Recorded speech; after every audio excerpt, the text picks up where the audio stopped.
Friends welcome to M K Vishwakarma special tech education. Friends जो हमारी 1000 MCQ की class हमने स्टार्ट किया था, आज उसका हम सेशन 3 आपसे डिस्कस करने वाले हैं। यह जो 1000 एमसीक्यू हैं आपके लिए सभी कॉम्पिटिटिव एग्जाम जैसे यूपीपीसीएल, यूपीआरवीयूएनएल, एनसीएल यानी नॉर्दर्न कोलफील्ड लिमिटेड और एनएससीएल यानी नेशनल सीड कॉरपोरेशन लिमिटेड जैसे आगामी एग्जाम के लिए बहुत इंपॉर्टेंट है। फ्रेंड्स ये क्वेश्चन निमी पैटर्न पर आधारित हैं और आपको आपके एग्जाम पेपर में एज अ टीज ऐसे ही प्रश्न देखने को मिलेंगे। तो चलिए फ्रेंड्स वीडियो को लाइक कर दीजिए और अगर आपने चैनल को सब्सक्राइब नहीं किया है तो रेड कलर से लिखे हुए सब्सक्राइब बटन को प्रेस कर दीजिए और साथ ही बेल आइकन प्रेस कर दीजिए ताकि सारे नोटिफिकेशन आपको मिल सकें। तो फ्रेंड्स चलिए अब हम चलते हैं क्वेश्चन नंबर 41 पर। 41 क्वेश्चन नंबर कह रहा है कि किस फाइल में पैरेलल किनारे पूरी लंबाई में होते हैं, यानी which file has the parallel edges throughout the length. कह रहा है क्वेश्चन कि किस फाइल में पैरेलल किनारे पूरी लंबाई में होते हैं। हमें ऑप्शन दिया गया है hand file, bastard file, rasp cut file और सिंगल कट फाइल। तो फ्रेंड्स इसमें जिसका जो करेक्ट आंसर हो जाएगा हैंड फाइल हो जाएगा, यानी जो हैंड फाइल होती है उसमें फाइल में जो है पैरेलल पूरे किनारे पर लंबाई में जो दांते होते हैं कटे होते हैं। और इसको दूसरा नाम अगर पूछा जाए, कभी कभी इसका दूसरा नाम पूछ लिया जाता है, तो आपको पता होना चाहिए कि हैंड फाइल का दूसरा नाम सेफ एज फाइल भी है, यानी इसे सेफ एज फाइल भी कहा जाता है। तो इसका करेक्ट आंसर फ्रेंड्स ए नंबर हो जाएगा, यानी हैंड फाइल हो जाएगा। फ्रेंड्स अगला क्वेश्चन है कि what is the material to manufacturer bench vise, यानी बेंच वाइज को बनाने की सामग्री या मटेरियल क्या है। यहाँ पे क्वेश्चन में पूछा गया है कि जो वर्कशॉप में हम बेंच वाइज यूज करते हैं उसको बनाने का मटेरियल क्या है, अर्थात वह किससे बनाई जाती है, कौन से मटेरियल से बनाई जाती है। तो हमें यहाँ पे ऑप्शन दिया गया है tool steel, high carbon steel, medium carbon steel और कास्ट आयरन। तो फ्रेंड्स अगर बात करें बेंच वाइज को बनाने के मटेरियल की तो इसे हम कास्ट आयरन से बनाते हैं। कभी भी ये भी क्वेश्चन बहुत इंपॉर्टेंट है और बहुत सारे एग्जाम में पूछा जाता है कि जो बेंच वाइज होती है वो किस मटेरियल से बनाई जाती है। तो इसका करेक्ट आंसर हो जाएगा कास्ट आयरन, यानी 42वें नंबर क्वेश्चन का जो करेक्ट आंसर हो जाएगा वो डी हो जाएगा कि कास्ट आयरन से हम बेंच वाइज को बनाते हैं। फ्रेंड्स अगला क्वेश्चन देख लेते हैं। अगला क्वेश्चन है कि which marking media provide clear lines on machine finished surface. वह कौन सी या मार्किंग मीडिया है जो मशीन से तैयार सतहों पर स्पष्ट रेखाएं प्रदान करती है। तो यहाँ पे ये जो क्वेश्चन है मार्किंग मीडिया से लिया गया है और यहाँ आपको जो है मार्किंग मीडिया के प्रकार दे दिए गए हैं। आपको बताना है कि कौन सी मार्किंग मीडिया ऐसी है जो मशीन से तैयार सतहों पर स्पष्ट रेखाएं प्रदान करती है। तो फ्रेंड्स आपको ऑप्शन दिया गया है white wash, Persian blue, copper sulphate और सेल्यूलेज लेकर। फ्रेंड्स ये जो क्वेश्चन है हमने अपने पिछले वीडियो में डिस्कस किया हुआ है। अगर आपने वह वीडियो नहीं देखा है तो आप ऊपर राइट साइड जो है ऊपर आई बटन है उस पर क्लिक करके उस वीडियो को वॉच कर सकते हैं।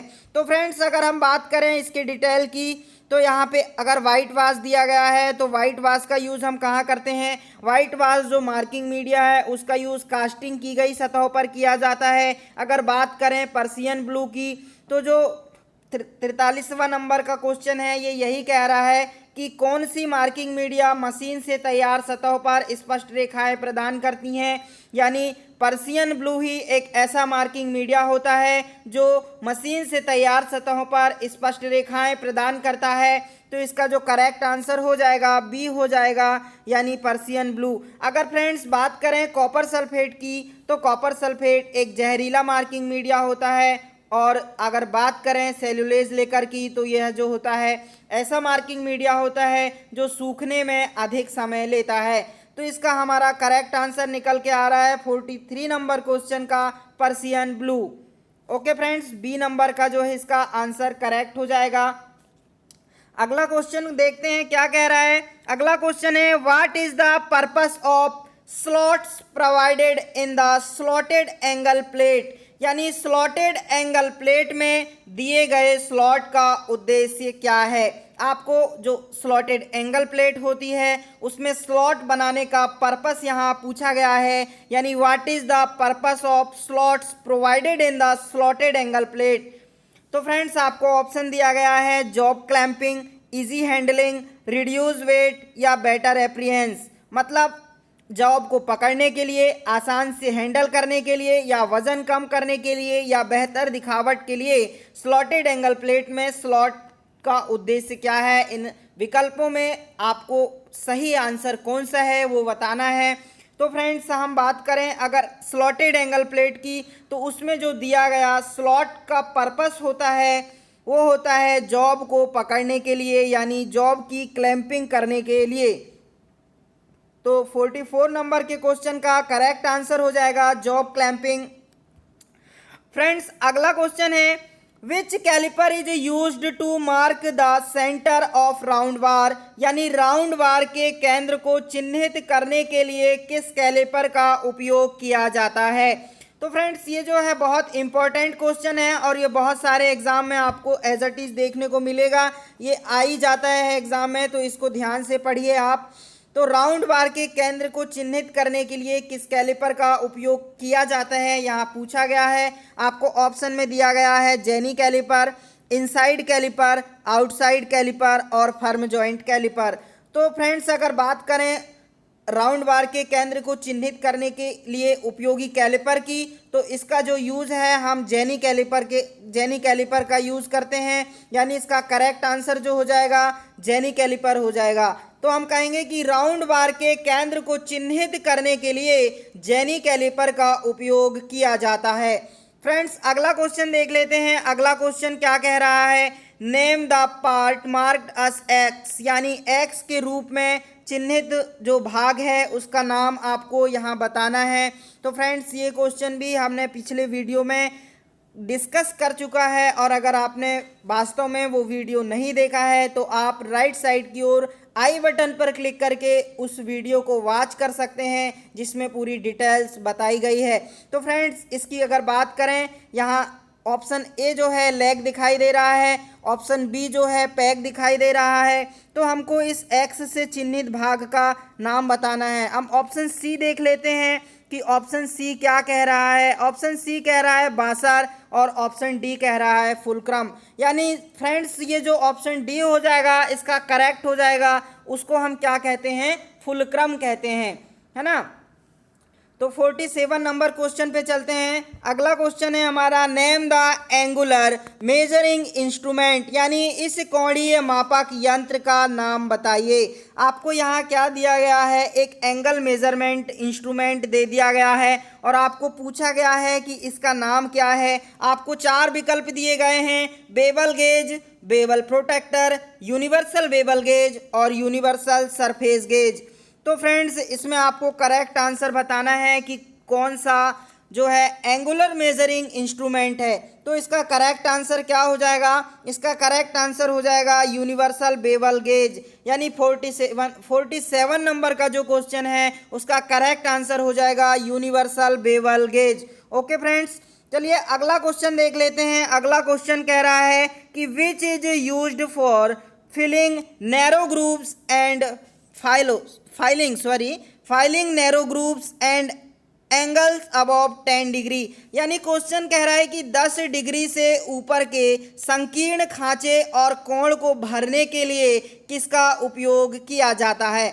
आपको यहाँ पर फाइलिंग दे दी गई हैं, फाइलों के प्रकार दे दी गए हैं और पूछा गया है कि जब कभी आपको 10 डिग्री से ऊपर के संकीर्ण खांचे कोण को भरना हो तो आप किस फाइल का उपयोग करेंगे। तो फ्रेंड्स यहाँ जो है 48 नंबर के क्वेश्चन में आपको ऑप्शन दिया गया है square file, half round file, triangular file और नाइफ एज फाइल। तो इसका करेक्ट आंसर हो जाएगा नाइफ एज फाइल, यानी हम 10 डिग्री से ऊपर के संकीर्ण खांचों और कोणों को भरने के लिए नाइफ एज फाइल का यूज़ करेंगे, यानी ऑप्शन डी करेक्ट हो जाएगा।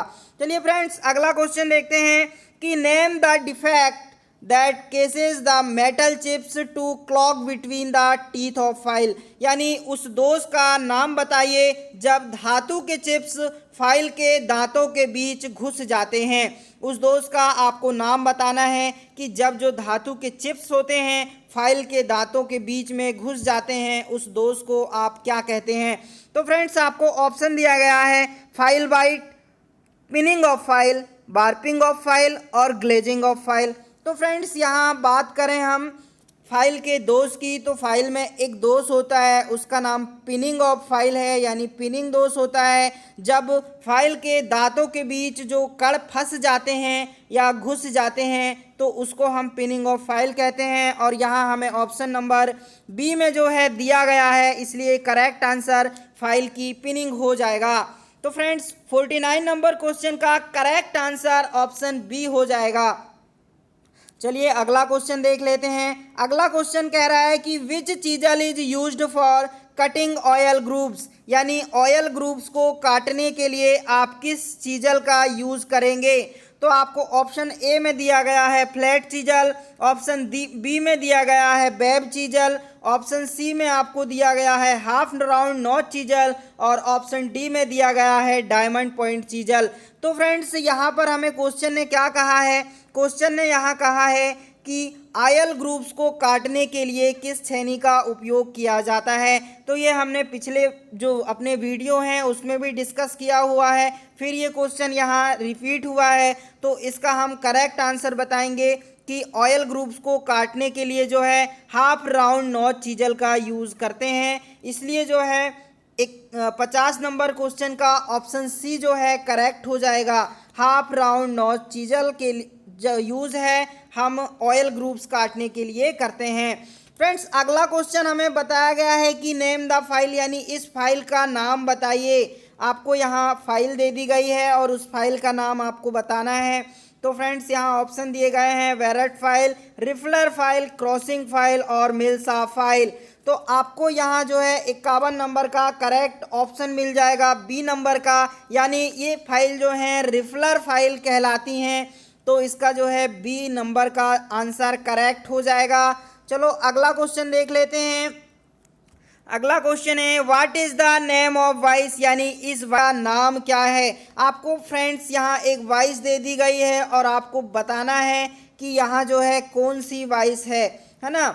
ऑप्शन ए में दे दिया गया है पिन वाइस, ऑप्शन जो बी है उसमें पाइप वाइस, ऑप्शन सी में हैंड वाइस और ऑप्शन डी में मशीन वाइस। तो फ्रेंड्स, यहाँ जो डायग्राम दिया गया है आपको वाइस का, ये पिन वाइस का है, यानी हमें ये ऑप्शन ए में मिल जाता है। तो इसका करेक्ट आंसर जो हो जाएगा पिन वाइस हो जाएगा। 52 नंबर क्वेश्चन का ऑप्शन ए करेक्ट हो जाएगा। फ्रेंड्स, अगला क्वेश्चन देख लेते हैं। अगला क्वेश्चन है which grinding machine is used for heavy duty work, यानी हैवी ड्यूटी वर्क के लिए किस ग्राइंडिंग मशीन का उपयोग किया जाता है, आपको यहाँ क्वेश्चन में पूछा गया है। तो आपको यहाँ 4 जो है ग्राइंडिंग या ग्राइंडर दे दिए गए हैं और उनमें से आपको सही विकल्प का चुनाव करके बताना है कि वास्तव में हैवी ड्यूटी वर्क के लिए आप किस ग्राइंडिंग मशीन का उपयोग करेंगे। तो फ्रेंड्स, यहाँ ऑप्शन ए में दिया गया है बेंच ग्राइंडर, ऑप्शन बी में दिया गया है पोर्टेबल ग्राइंडर, ऑप्शन सी में दिया गया है पेडेस्टल ग्राइंडर और ऑप्शन डी में दिया गया है सरफेस ग्राइंडर। तो फ्रेंड्स, जब कभी हमें हैवी ड्यूटी वर्क के लिए ग्राइंडिंग मशीन का उपयोग करना होता है तो हम पेडेस्टल ग्राइंडर का यूज़ करते हैं, यानी ऑप्शन नंबर सी जो है करेक्ट हो जाएगा। फ्रेंड्स, अगला क्वेश्चन देख लेते हैं। अगला क्वेश्चन है which chisel is used for separating materials after chain drilling, यानी चेन ड्रिलिंग के बाद मटेरियल को अलग करने के लिए किस छेनी का उपयोग किया जाता है। जब कभी आप चीजल का यूज़ करते हैं और चेन ड्रिलिंग के बाद मटेरियल को अलग करना होता है तो आप किस प्रकार की चीजल का यूज़ करते हैं, वो यहाँ पे पूछा गया है। आपको ऑप्शन में दिया गया है वेब चीजल, फ्लैट चीजल और अगले ऑप्शन आपको दे दिए गए हैं क्रॉस कट चीजल और डायमंड पॉइंट चीजल। तो यहाँ फ्रेंड्स जब कभी आपको जो है चेन ड्रिलिंग के बाद मटेरियल को अलग करना हो तो आप वेब चीजल का यूज़ करेंगे और ये बहुत ही इम्पोर्टेंट क्वेश्चन है। तो फ्रेंड्स 54 नंबर क्वेश्चन का हमारा करेक्ट जो आंसर है वो हो जाएगा वेब चीजल, यानी ऑप्शन नंबर ए जो है करेक्ट हो जाएगा। फ्रेंड्स अगला क्वेश्चन देख लेते हैं। अगला क्वेश्चन है हमारा कि which file is used for sharpening the teeth of wood working saws, यानी लकड़ी का काम करने वाले आरी के दांतों को तेज करने के लिए किस फाइल का उपयोग किया जाता है। क्वेश्चन में हमें पूछा गया है कि लकड़ी का काम करने वाले जो आरी के दांते होते हैं उनको जब कभी आपको तेज करना होता है तो आप किस फाइल का उपयोग करेंगे। तो फ्रेंड्स ये जो है ऑप्शन दे दिए गए हैं यहाँ फाइल में, 4 प्रकार की फाइल दे दी गई हैं, barrette file, tinker file, mill saw file और रिफलर फाइल।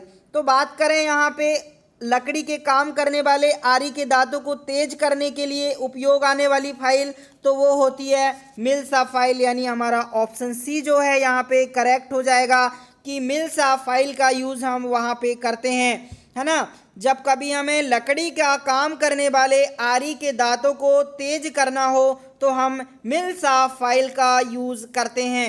फ्रेंड्स अगला क्वेश्चन देख लेते हैं। अगला क्वेश्चन क्या कह रहा है। अगला क्वेश्चन है where will be the weight of the hammer stamped, यानी हथौड़े का वजन को कहाँ दर्शाया जाता है। फ्रेंड्स जो हथौड़े का वजन होता है उसको कहाँ दर्शाया जाता है, ये इस क्वेश्चन में पूछा गया है। ऑप्शन दे दिया गया है फेस पे या पेन पे या चीक पे या आई होल पे। तो फ्रेंड्स जो हथौड़ी का वजन होता है वो हमेशा आपके चीक पे दर्शाया जाएगा, यानी ऑप्शन सी करेक्ट हो जाएगा। और इस भाग को सॉफ्ट भी छोड़ दिया जाता है। तो फ्रेंड्स इसका जो करेक्ट आंसर हो जाएगा सी हो जाएगा, यानी चीक पे हथौड़ी के वजन को अंकित किया जाता है। फ्रेंड्स अगला क्वेश्चन देख लेते हैं।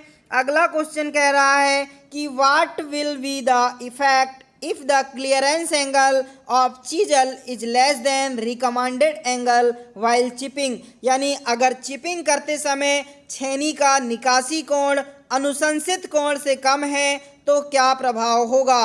तो आपको पूछा गया है यहाँ कि जब आप चिपिंग कर रहे हैं और छेनी का जो क्लियरेंस एंगल है वो उसका अनुशंसित कोण से कम है, यानी रिकमेंडेड एंगल से कम है, तो आप क्या करोगे, उसका रीज़न क्या होगा। तो यहाँ पे ऑप्शन ए दे दिया गया है कि cutting edge can not penetrate chisel will slip, यानी कटिंग एज घुस नहीं सकती और छेनी फिसल जाएगी। ऑप्शन बी दिया गया है cutting edge digs in cut will be deeper, यानी कटिंग एज अंदर घुस जाएगा, कट और गहरा होगा। ऑप्शन सी दिया गया है कटिंग एज विल ब्रेक, या कटिंग एज टूट जाएगी। और ऑप्शन डी दिया गया है cutting edge of chisel move freely on straight line, यानी छेनी की कटिंग एज सीधी रेखा पर स्वतंत्र रूप से चलता है। तो फ्रेंड्स जब कभी आप चिपिंग कर रहे होते हैं और छेनी का जो क्लियरेंस एंगल होता है, अगर रिकमेंडेड एंगल जो चिपिंग के लिए रिकमेंडेड एंगल होता है उससे कम होता है, मतलब अनुशंसित कोण अगर निकासी कोण यानी क्लियरेंस कोण से कम है तो उस पर क्या प्रभाव पड़ेगा, यहाँ ये पूछा गया है। तो इसका करेक्ट आंसर हो जाएगा कि कटिंग एज घुस नहीं सकेगा और छेनी फिसल जाएगी, यानी 57 नंबर के क्वेश्चन का ए ऑप्शन करेक्ट हो जाएगा कि चिपिंग करते समय छेनी का निकासी कोण अगर अनुशंसित कोण से कम है तो कटिंग एज जो है मटेरियल पे घुसेगा नहीं और जो छेनी है वो स्लिप हो जाएगी। फ्रेंड्स अगला क्वेश्चन देखते हैं। अगला क्वेश्चन क्या कह रहा है कि name the property of metal to resist the effect of tensile forces without rupture, यानी टूटे बिना तन्यता बलों के प्रभाव का विरोध करने वाली धातु की प्रॉपर्टी का नाम आपको बताना है ना। ऑप्शन में आपको दिया गया है डक्टिलिटी, टेनासिटी, इलास्टिसिटी और मेलेबिलिटी। तो आपको 58 नंबर के क्वेश्चन में क्या पूछा गया है कि ऐसी मेटल प्रॉपर्टी का नाम आप बताइए कि जो टूटे बिना तन्यता बलों के प्रभाव का विरोध करने वाली धातु हो, है ना, धातु की प्रॉपर्टी हो। तो आपको ऑप्शन दे दिया गया ऑलरेडी तो आपका करेक्ट आंसर क्या हो जाएगा? 58 नंबर क्वेश्चन का ऑप्शन बी जो है यहाँ पे करेक्ट हो जाएगा। यानी टेनिसिटी जो है, टेनिसिटी मेटल का वह गुण होता है जो टूटे बिना तन्यता बलों के प्रभाव का विरोध करने वाली धातु की प्रॉपर्टी ये इसमें होती है। तो इसका करेक्ट आंसर क्या हो जाएगा? टेनासिटी, है ना। ये क्वेश्चन भी बहुत बार एग्जाम में पूछ लेता है। फ्रेंड्स अगला क्वेश्चन देख लेते हैं। अगला क्वेश्चन है हमारा कि name the part marked us x, यानी एक्स के रूप में चिन्हित इस भाग का आपको नाम बताना है। तो फ्रेंड्स आपको यहाँ डायग्राम में एक माइक्रोमीटर दे दिया गया है जिसकी रेंज जो है 25 से 75 mm है। यानी ये 50 से 75 mm है।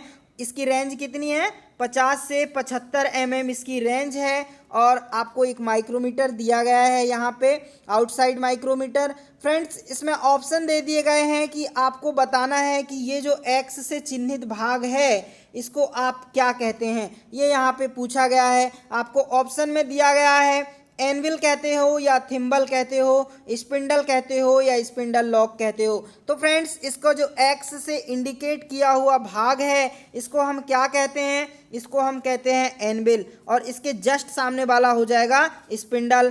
तो अभी हमें एक्स से चिन्हित भाग को पूछा गया तो हम एनविल ही बताएंगे। तो इसका करेक्ट आंसर क्या हो जाएगा? ऑप्शन ए यानी एनविल इसका करेक्ट आंसर हो जाएगा। फ्रेंड्स अगला क्वेश्चन देखते हैं। अगला क्वेश्चन है कि what is the accuracy of metric outside micrometer, कि मेट्रिक आउटसाइड माइक्रोमीटर की एक्यूरेसी क्या है आपको बताना है। तो मेट्रिक आउटसाइड माइक्रोमीटर की अगर एक्यूरेसी की बात की जाए तो वो क्या है? यहाँ पर ऑप्शन आपको दिए गए हैं 0.01 mm, 0.001 mm, 0.02 mm और 0.002 mm। तो फ्रेंड्स यहाँ पे जो है आपको मीट्रिक आउटसाइड माइक्रोमीटर की एक्यूरेसी के बारे में पूछा है। तो इसका करेक्ट आंसर जो है ए हो जाएगा, यानी 0.01 mm मीट्रिक आउटसाइड माइक्रोमीटर की एक्यूरेसी होती है। तो फ्रेंड्स ये हमने आज जो सेशन 3 डिस्कस किया है, हम उम्मीद करते हैं कि आपके लिए यह वीडियो यूज़फुल और हेल्पफुल होगा। अगर यह वीडियो आपको पसंद आया है तो प्लीज़ इसे लाइक कर दीजिए, और अगर अभी तक आपने चैनल को सब्सक्राइब नहीं किया है तो सब्सक्राइब कर दीजिए ताकि ऐसे ही कंटेंट हम आपके लिए लेकर आते रहें।